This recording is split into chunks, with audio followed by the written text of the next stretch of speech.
জাবালে আবু কুবাইস পৃথিবীর ইতিহাসের সর্বপ্রাচীনতম পাহাড়। কাবার পূর্ব প্রান্তে দাঁড়িয়ে ইতিহাসের নীরব সাক্ষী। এখানেই হযরত আদম আলাইহিস সালামের আমলে হাজরে আসওয়াদ সংরক্ষিত ছিল। তাই তো এ পাহাড়কে আল আমিন বা বিশ্বস্ত পাহাড় হিসেবেও নামকরণ করা হয়েছে। পৃথিবীর ইতিহাসের একটি গুরুত্বপূর্ণ পাহাড়কে লক্ষ্য করে চন্দ্রের দিকে ইশারা করেছিলেন এবং এখান থেকেই মক্কার মানুষ রাসূল করিম সাল্লাল্লাহু আলাইহি ওয়াসাল্লাম থেকে চাঁদকে দ্বিখণ্ডিত হওয়ার মতো গুরুত্বপূর্ণ মুজিজা দেখেছিলেন স্বচক্ষে। এখান থেকে নবী করিম সাল্লাল্লাহু আলাইহি ওয়াসাল্লাম কুরাইশদের উদ্দেশ্যে প্রথম ইসলামের দাওয়াত ঘোষণা করেছিলেন। মক্কাতুল মুকাররমার কবুতর চত্বর থেকে আমি এখন রয়েছি। যারা মূলত মক্কা মদিনাতে যারা ঘুরতে আসে, হজে আসে, উমরায় আসে, তাদেরকে খাবারের ব্যবস্থা করে থাকে, একদম ফ্রিতে খাবারের ব্যবস্থা করে থাকে। তো এটা মূলত পদধূলিতে ধন্য এই পবিত্র জনপদ, পৃথিবীর শ্রেষ্ঠতম শহর এবং পৃথিবীর প্রাচীনতম শহর মক্কাতুল মুকাররমা থেকে আপনাদের শুভেচ্ছা জানাচ্ছি।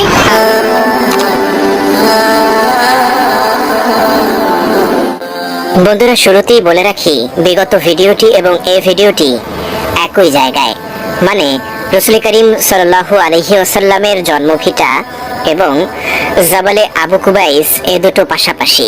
জাবালে আবু কুবাইসের পাদদেশেই রাসূল করিম সাল্লাল্লাহু আলাইহি ওয়াসাল্লাম পৃথিবীর বুকে আগমন করেছিলেন। জাবালে আবু কুবাইসের সাথে জড়িয়ে আছে হিজরতেরও নানা ঘটনা। তো প্রথমেই আমরা একই পথে কালকে যেরকম ভাবে আমরা গিয়েছি, যেরকম পথ আপনাদের দেখিয়েছি, সেই একইভাবে একই পথে প্রথমে আমরা যাব সাফা এবং মারওয়ার যে বাহিরের অংশটা, সেখান থেকে রাসূল করিম সাল্লাল্লাহু আলাইহি ওয়াসাল্লামের জন্মভিটা এবং আবু জেহেলের যে বাড়ি সেই দিকে।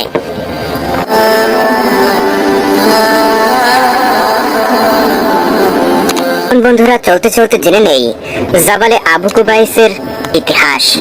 জাবালে আবু কুবাইস মক্কার ইতিহাসের অন্যতম প্রাচীন ও গুরুত্বপূর্ণ পাহাড়। এটি পৃথিবীর ইতিহাসে সর্বপ্রাচীন এবং প্রথম পাহাড়। কাবা শরীফের পূর্ব দিকে অবস্থিত এবং ইসলামের ইতিহাসে গুরুত্বপূর্ণ এ পাহাড় পূর্ববর্তী নবীগণ ও কাবার সাথে গভীরভাবে সম্পর্ক রয়েছে।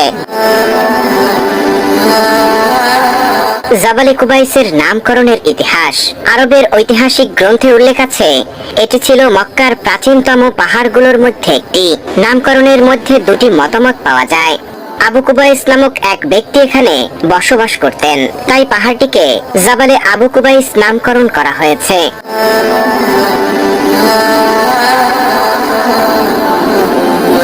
অন্যভাবে কুবস শব্দ থেকে এসেছে, যার অর্থ হলো আলো বা আগুনের শিখা। বলা হয় এখানেই আদম আলাইহিস সালাম যখন প্রথম হজ পালন করেছিলেন, তখন আল্লাহর নূরের আভা এ পাহাড়ে প্রকাশিত হয়েছিল, তাই এর নামকরণ করা হয়েছে আবু কুবাইস।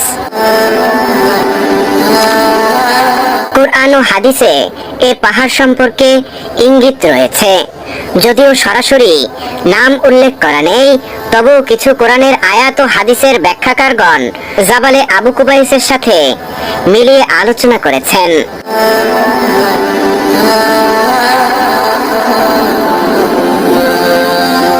ইতিহাসে সেই কুখ্যাত আবু জেহেলের বাড়ি, সেই ঐতিহাসিক জাবালে কুবাইস সভ্যতার ইতিহাসেও গুরুত্বপূর্ণ, কারণ এখানে তুরে ওয়াত্তুর অর্থাৎ শপথ তুর পাহাড়ের। মুফাসসিরগণ বলেন এই কসমের অন্তর্ভুক্ত মিশরের তুরে সাইনা, মক্কার গুরুত্বপূর্ণ পাহাড়সমূহ এবং বিশেষত জাবালে আবু কুবাইস আল্লাহর এই কসমের অন্তর্ভুক্ত হতে পারে। আল্লাহ তাআলা অন্য এক আয়াতে সূরা বালাদে উল্লেখ করেন, লা উকসিমু বিহাযাল বালাদ ওয়া আনতা হিল্লুম বিহাযাল বালাদ, অর্থাৎ এ শহরের অর্থাৎ এ মক্কা শহরের শপথ। আর তুমি হে নবী সাল্লাল্লাহু আলাইহি ওয়াসাল্লাম এ শহরেই অবস্থানকারী। ইবনে আব্বাস রাদিয়াল্লাহু তাআলা আনহুর মতে যখন এ আয়াত নাজিল হয় তখন রাসূল করিম সাল্লাল্লাহু আলাইহি ওয়াসাল্লাম জাবালে কুবাইসে অবস্থান করছিলেন।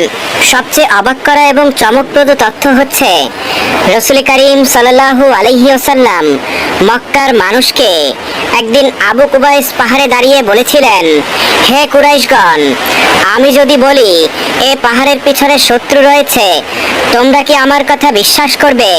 মক্কার কুরাইশগণ সবাই সমস্বরে বলছিল, হ্যাঁ অবশ্যই বিশ্বাস করব, আমরা কখনোই তোমাকে মিথ্যা বলতে দেখিনি। তখন রাসূল করিম সাল্লাল্লাহু আলাইহি ওয়াসাল্লাম বলেছিলেন, তোমরা আল্লাহ এবং আল্লাহর রাসূলের প্রতি ঈমান আনয়ন করো। তাই তো বলা চলে এখানেই প্রথম রাসূল করিম সাল্লাল্লাহু আলাইহি ওয়াসাল্লাম নবুয়তের দাওয়াত দিয়েছিলেন। ইসলাম পূর্ব যুগেও এ পাহাড়ের রয়েছে গুরুত্বপূর্ণ ইতিহাস। বর্ণনা আছে যে হযরত আদম আলাইহিস সালামকে জান্নাত থেকে পৃথিবীতে নামানোর পর কাবাঘর নির্মাণকালে হাজরে আসওয়াদ প্রথমে জাবালে আবু কুবাইসেই সংরক্ষিত ছিল। পরে হযরত ইব্রাহিম আলাইহিস সালাম কাবাঘর নির্মাণের সময় ফেরেশতা জিবরাইল আলাইহিস সালাম এ পাহাড় থেকে সেই পাথর বের করে নিয়ে যান। তাই তো এ পাহাড়কে আল আমিন বা বিশ্বস্ত পাহাড় হিসেবেও নামকরণ করা হয়। বর্ণনা আছে যে নূহ আলাইহিস সালামের প্লাবনের সময়ও হাজরে আসওয়াদ পাথরকে এ পাহাড়ে সংরক্ষণ করা হয়েছিল। আমার সামনে যে সাফা মারওয়া এদিকে লক্ষ্য করে চন্দ্রের দিকে ইশারা করেছিলেন এবং ইসলাম পূর্ব যুগে মক্কার ঐতিহাসিক ঘটনার সাথে এ পাহাড় ওতপ্রোতভাবে জড়িত। তার মধ্যে অন্যতম হচ্ছে রাসূল করিম সাল্লাল্লাহু আলাইহি ওয়াসাল্লামকে রক্ষা করা।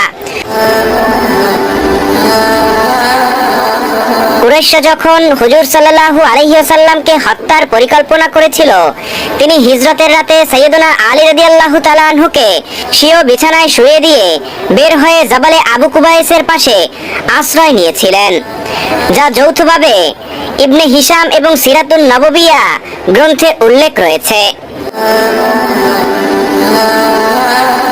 দ্বিতীয় ঘটনাটি হচ্ছে চাঁদ দ্বিখণ্ডিত হওয়ার ঘটনা। মুশরিকরা নবী করিম সাল্লাল্লাহু আলাইহি ওয়াসাল্লামের কাছে মুজিজা চাইল। তখন রাসূলের হাতের ইশারায় আল্লাহর কুদরতে চাঁদ দুভাগ হয়ে গিয়েছিল। ঐতিহাসিকভাবে বর্ণিত মক্কার মানুষ জাবালে আবু কুবাইস ও পার্শ্ববর্তী অন্য একটি পাহাড়ের মাঝে সেই দ্বিখণ্ডিত হওয়া চাঁদকে দেখেছিল।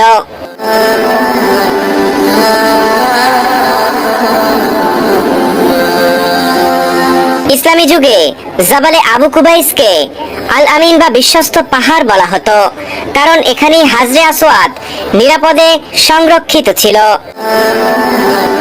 ওসমানী খেলাফতের সময় পাহাড়ে একটি দুর্গ ও কয়েকটি ছোট মসজিদ নির্মাণ করা হয়, যার অস্তিত্ব বর্তমানেও রয়েছে ধ্বংসস্তূপ হিসেবে।